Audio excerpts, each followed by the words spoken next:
a lot of you guys kind of feel like you have this whole thing kind of nailed down. You're pretty safe. You feel like, you know what, in high school, I have nothing to worry about. And for many of you, your all's parents are doing the exact thing that God designed, which is shaping you and coaching you and having these conversations. And so this is not necessarily something that is totally needed for us to do this, but for many it's just a supplementary thing that what your parents are already teaching you. However, some of you all, though, even growing up in a wonderful Christian home, parents who are doing it the right way, or coaching you guys, or have a single mom or a single dad that are loving you guys, or even have a caregiver who is demonstrating as best as they can the love of God and how that is supposed to play out, with our sexuality and with our purity. There is a reality that when you guys leave, right now, and also when you guys leave, it'll continue to get more and more difficult. And I want to start out with this story. There's a boy who graduated here a few years ago, and on the outside, everything did look like he had everything together, and he actually had a wonderful heart. He certainly even had a desire to follow God.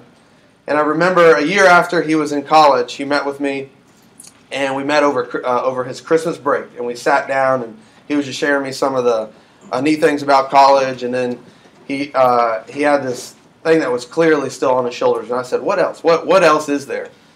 And he just, at that point, for the first time in the longest time, maybe for the first time ever, broke down. He was just like, "Man, I've been struggling with pornography for most of my kind of adolescent life." And it was really hard for me to hear because he had spent several years in the youth ministry and grown up here. And so I tried to encourage him. I tried to point him, obviously, toward a healthy pattern. And he does. I mean, the ultimate thing is he did desire to follow God and have obedience. But there's a couple things that I've discovered over the last few years of being working as a pastor to young people. Is that there's a regular attention that we need to give for all of our hearts and souls to remain pure for the longevity of our life. Not just during this window of adolescence, not just when we graduate, when we're on our own for the first time, and not just when we're young parents, not just when we're middle-aged parents, but for the whole journey towards the end of our life where we desire to follow God. And one of the areas that we used to not do so well is we never would allow people to have a safe environment to share their struggles all the way to the bottom layers of what they're dealing with. And one thing that I did not offer this young guy is the ability to share stuff like this in high school. And so he had to hold on to it, struggle with it all the way through college. And then I just had a conversation this last year with him. And although he has a desire to follow God, it just gets complicated. And purity is just something that is not, there's not an easy formula to crack.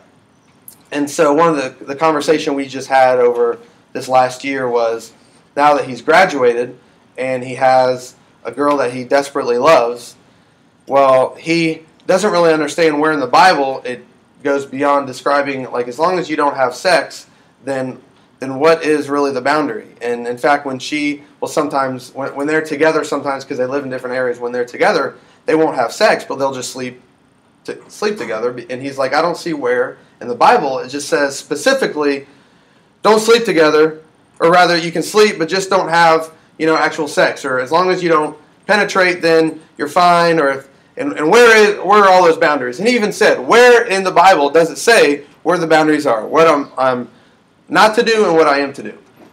And the overwhelming response in the questions you guys wrote down was, or one of the overwhelming questions was, how do we know what is too far? How do we know what we're allowed to do? How do we know what we can do with our boyfriend and girlfriend?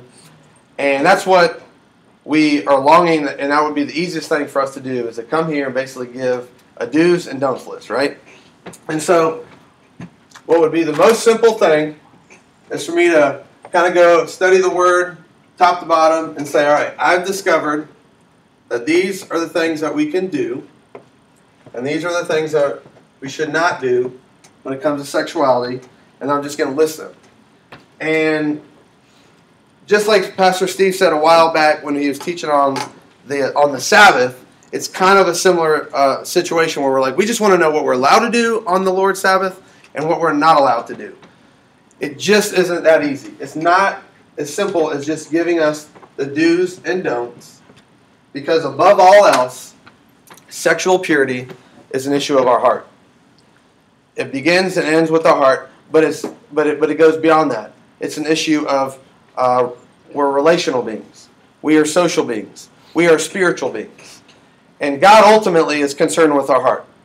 He's not concerned with the veneer that we can cover ourselves with to kind of fake it. He's not concerned with you doing a bunch of things right, and then maybe in private, as long as you only have a few struggles, then no problem, as long as in the open it looks like you have stuff together. He desires our heart. He desperately desires our heart. And in the Old Testament, he did kind of make things clear. He said, you know what? Don't commit adultery. And you know, like, or fornication. There's like, don't basically have sex with somebody who is not your spouse. But then Jesus obviously was able to clarify even deeper, and he said it's not just a physical situation that we're dealing with, it is a situation of the heart. And so that is why it does get more complicated than just the do's and don'ts, because we can not do on the outside and have all things that are going on in our minds and in our hearts that are still a betrayal of God's design. So we can lust, and to God, that is the same, because it is our heart's desire not to follow what His design is, but what our pleasures are in our hearts and in our minds. And I want to cover this from the onset. If Kelly, would you be able to just get me some water or some juice right there? If your desire is not ultimately to do what pleases God, if you don't strongly from the depths of your heart desire to follow God's will and to abandon your passions, your desires for what God desires for you, then there is nothing that I can do. When Jeremy starts this summer, there's not a magical formula that he can begin. If you don't have the desire to be sexually pure, then I release you from feeling like the obligation to, I have it written down. I want to make sure that I say this and say it clearly. I